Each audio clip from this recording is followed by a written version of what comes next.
يلا حنودو صايبوا معايا اللوبيا سربيو اليوم راه البرد غير ديال اللوبيا. بالنسبه للوبيا هنايا اش درت مطيشه محكوكه غنزيد عليها البصله والربيع. المهم بالنسبه للعطريه هذوك الانواع 5 ديروهم، وهذا هو السادس، هذه هي العطريه السادسه اللي درت.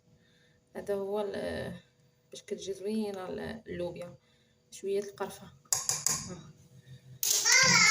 كتجي بنينه. الثومه كنغسلها وكنحطها بحال هكا، كنزيد عليها شويه ديال الزيت،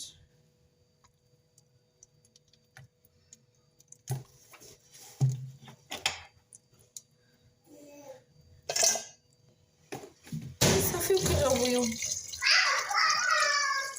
كيكون الماء فوق منها.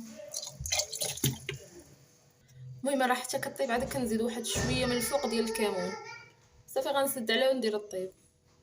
وفي الاخر الفيديو غنوريكم كيفاش جات. ايوا بصحتكم وراحتكم.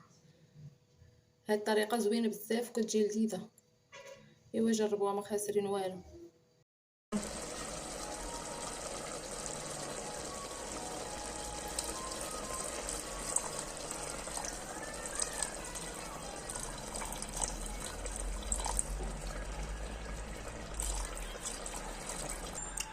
هنايا حليت الكوكوط لقيتها باقا ما طابتش، زدت الماء وغنعاود نسد عليها ثاني باش طيب. كتاخذ اللوبيا شويه الوقت، كل ما طابت مزيان كتجي زوينه.